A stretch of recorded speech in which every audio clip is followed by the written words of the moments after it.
दोस्तों, साम दाम दंडभेद करके भी सरकार कॉकरोच जनता पार्टी को रोक नहीं पा रही है। इसकी एक बहुत बड़ी वजह है सिस्टम का फेलियर। जी हां, जिस तरह से लोगों की नाराजगी उभर कर सामने आई है वो कहीं ना कहीं एक जन समर्थन के तौर पर कॉकरोच जनता पार्टी को मिल रही है और उसकी जो नजीर है वो सब्सक्राइबर के रूप में, फॉलोअर्स के रूप में देखने को मिल रही है। हमने बीते रोज देखा कि सरकार ने इंडिया में कॉकरोच जनता पार्टी का ट्विटर अकाउंट रोक दिया, बंद कर दिया, उसको बैन कर दिया। लेकिन फिर भी क्या ये रुका है? ये जो आंदोलन है जेनजीज का, क्या खत्म हो गया है? ये कॉकरोच जनता पार्टी का इंस्टाग्राम अकाउंट है। इस पर आप देख सकते हैं 66 पोस्ट की गई हैं अभी तक।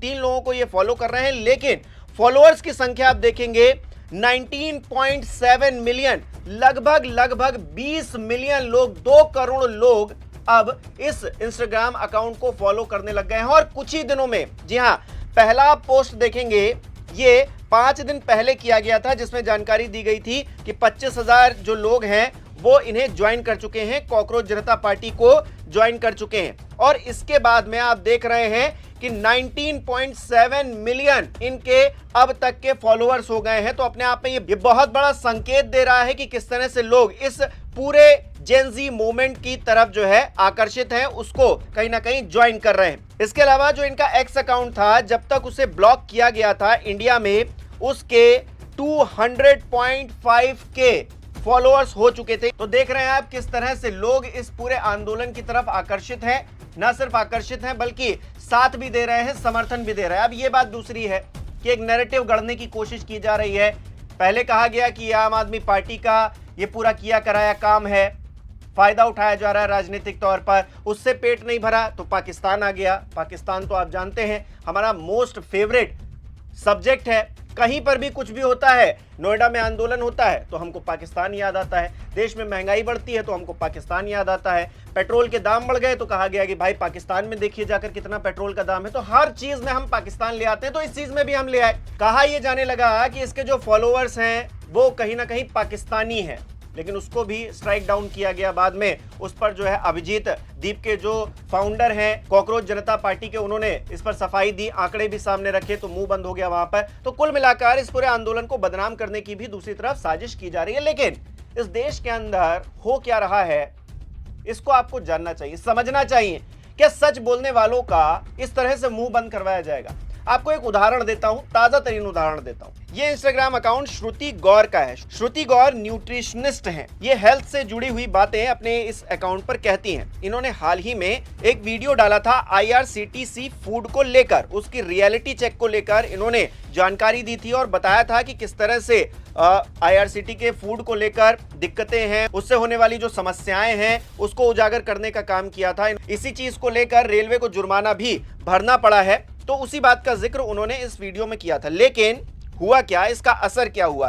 क्योंकि उन्होंने रेलवे की जो कमी थी उसको उजागर किया था, तो उनको लीगल नोटिस भेज दिया गया। उसको लेकर भी इन्होंने वीडियो बनाया है और उसमें ये कहा है कि सच बोलने वाले को किस तरह से परेशान किया जाता है, उसकी आवाज को दबाने के लिए किस तरह से चीजें की जाती हैं, रेलवे की छवि बर्बाद की जा रही, खराब की जा रही है, आरोप लगाते हुए आप लीगल नोटिस भेज रहे हैं उस शख्स को जो कहीं ना कहीं सुधार करने के लिए आपको कह रहा है, जो कह रहा है कि आपके खाने में दिक्कत है। वंदे भारत ट्रेन तो आपने चला दी है, लेकिन उसमें जो फूड मिल रहा है, जो खाना मिल रहा है, तमाम और ट्रेन में जो खाना मिल रहा है, उसको लेकर तमाम वीडियो सोशल मीडिया पर आए दिन आते हैं। और उसी समस्या को रखने वाली श्रुति को आप लीगल नोटिस भेज दे रहे हैं उसकी आवाज को दबाने के लिए, उसको डराने के लिए, धमकाने के लिए। तो एक कौन से देश में, कौन सी डेमोक्रेसी में हम रह रहे हैं?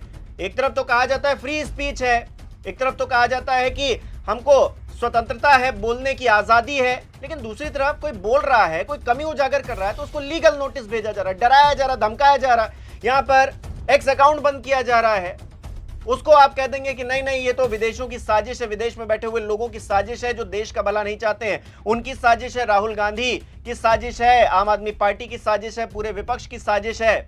लेकिन आप सुधार उस चीज में नहीं कर रहे हैं जहां पर सवाल उठाया जा रहा है। बेसिकली कॉकरोच जनता पार्टी बनी CGI के एक बयान को लेकर, लेकिन जिन कमियों को उजागर किया जा रहा है, क्या सरकार उस पर ध्यान नहीं दे सकती है? क्या अगर कोई कह रहा है कि भाई पेपर लीक हो रहे हैं, धर्मेंद्र प्रधान जी की जिम्मेदारी तय होनी चाहिए, तो इसमें गलत क्या है? अगर कहा जा रहा है कि हम भाई 33% नहीं, हम 50% आरक्षण की बात क्यों नहीं करते हैं महिलाओं के लिए, क्योंकि आधी आबादी है, तो आप तो 33% भी नहीं दे पा रहे हैं। उसको लेकर भी आप जो है राजनीति कर रहे हैं, विपक्ष पर आरोप लगा रहे हैं। 2023 का कानून आज तक आप लागू नहीं कर पाए। आपको अपनी कमी नहीं दिख रही है, आपको दूसरी चीजें दिख रही हैं। मतलब अभी राहुल गांधी ने कह दिया मंच पर खड़े होकर, हालांकि उन्हें नहीं कहना चाहिए था, इस तरह की भाषा शैली का इस्तेमाल नहीं होना चाहिए था। उन्होंने मोदी जी और अमित शाह जी को गद्दार कह दिया, तो सारा ध्यान गद्दार पे गया। लेकिन राहुल गांधी ने उस स्पीच में और भी जिन बातों का जिक्र किया उस पर किसी का ध्यान नहीं गया। अब बताइए, राजनीति ऐसी ही होती है, आपको ध्यान भटकाने के लिए इधर से उधर कुछ भी कर देना। आप वहां जाकर, विदेश में जाकर दूसरे देश के प्रधानमंत्री को मेलोडी टॉफी दे रहे हैं, उस पर यहाँ का मीडिया जो है, मतलब पता नहीं आपने क्या ऐसा कर दिया कि मीडिया यहाँ बम बम कर रहा है कि अरे मोदी जी ने पता नहीं क्या कर दिया। मोदी जी की ये तो टॉफी जो टेक्नोलॉजी है या फिर आप कहिए जो डिप्लोमेसी है वो किस तरह से काम कर रही है देश के भले के लिए। लेकिन यहाँ क्या हो रहा है, जो लोग सवाल उठा रहे हैं उनको आप लीगल नोटिस भेज रहे हैं, जो लोग क्वेश्चन कर रहे हैं उनके अकाउंट को आप जो है स्ट्राइक डाउन कर रहे हैं, आप उसको जो है रहने नहीं देना चाहते, उन सवालों से आप भागना चाहते हैं। कोई सवाल ना पूछे, यही सबसे बड़ा राष्ट्र प्रेम है क्या आपके लिए? बहरहाल एक चीज हमें समझना होगा कि लोग प्रतिरोध के, खास करके सोशल मीडिया के दौर में प्रतिरोध के या अपना स्वर मुखर करने के लिए कई तरीकों का इस्तेमाल करते हैं। अब एक अखबार ने रिपोर्टिंग की कि नेशनल थ्रेट, अब मेरी तो समझ में नहीं आ रहा है, और ये मैं सदन में कह चुका हूं, सरकार की आलोचना देश की आलोचना नहीं होती है। कई लोग इस पर लिख गए हैं, हम जैसे लोगों ने भी बार बार लिखा कि मैं अगर अपने देश से प्यार करता हूं तो हो सकता है बार बार अपनी सरकार की आलोचना करूं। ये जब दोनों को एकाकार किया जाता है तब इस तरह के आईटी एक्ट के प्रोविजंस का इस्तेमाल होता है, जो कतई ना तर्क संगत है ना एथिकल है।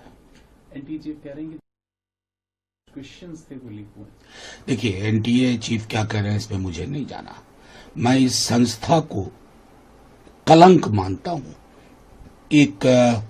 एक ऐसा फिनोमेना जिसने भारत के छात्रों और युवाओं के भविष्य को लगातार अंधकारमय किया। मैंने सदन में भी कहा था, टू द एक्सटेंट ऑफ कि इसे बंगाल की खाड़ी में फेंक दो एनटीए को। लाखों बच्चे जो सफर किए पूरे साल की मेहनत के बाद, साधारण पृष्ठभूमि से आने वाले, पिता माता ने कहां से संसाधन जुटाए होंगे। अब पुनर्परीक्षा होगी, उसकी भी कोई गारंटी नहीं कि उसमें लीक नहीं होगा। ऐसा तब होता है ना जब सरकार की प्राथमिकताओं में छात्र और युवा न हो। तो एनटीए चीफ क्या कह रहे हैं मैं नहीं जानता। मैं मानता हूं कि इस जांच के दायरे में सबसे पहले एनटीए को ही लाना चाहिए और एनटीए को नमस्कार करके विदा कर देना चाहिए। और कहा है, अर्ज किया है कि पेंडिंग वर्क को जल्दी निपटाया जाए। और मुझे बस 4.5 घंटे की मीटिंग के बाद मुझे लगा था कि कुछ ऐसी चीजें सुनने को मिलेंगी, अखबारों में रिपोर्ट नहीं हुई है, कुछ ऐसा नया मिलेगा जो प्रधानमंत्री जी ने पहले ना कहा हो। विकसित भारत का मॉड्यूल क्या होगा, उसका ब्लूप्रिंट क्या होगा, नोबडी नोज। लेकिन बार बार हर कैबिनेट मिनिस्टर उसको दोहराते हैं लोग, विकसित भारत विकसित भारत। अबे समावेशी होगा या नहीं भाई, इस पर बात करो।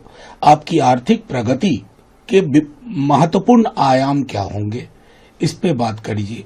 एनर्जी को लेकर के हम लोगों को उम्मीद थी कि प्रधानमंत्री जी कल की बैठक के बाद जो सबसे बड़ा हाहाकार मचा है वो मध्यम वर्ग और निम्न आय वर्ग में, उसको आप कौन सी रिलीफ दे रहे हैं? क्योंकि बड़े कॉरपोरेट घरानों ने, जो तेल कंपनियां हैं, जब तेल सस्ता था अंतर्राष्ट्रीय स्तर पर तो बड़े मुनाफे कमाए इन्होंने। अब वक्त है देश को दीजिए, थोड़ा भार अपने ऊपर लीजिए ताकि कंज्यूमर को जो एंड पे है उसको रिलीफ मिले। ये समझने वाली बात है अपने आप में। आप किस तरह से देख रहे हैं और जिस तरह से जनाधार बढ़ता जा रहा है कॉकरोच जनता पार्टी का, कमेंट करके जरूर बताइएगा। इस वीडियो को लाइक करना, शेयर करना मत भूलिएगा। हमारे चैनल को सब्सक्राइब नहीं किया तो वो भी जरूर कीजिएगा। आप हमें सहयोग भी कर सकते हैं ज्वाइन बटन पर क्लिक करके। बहुत बहुत धन्यवाद।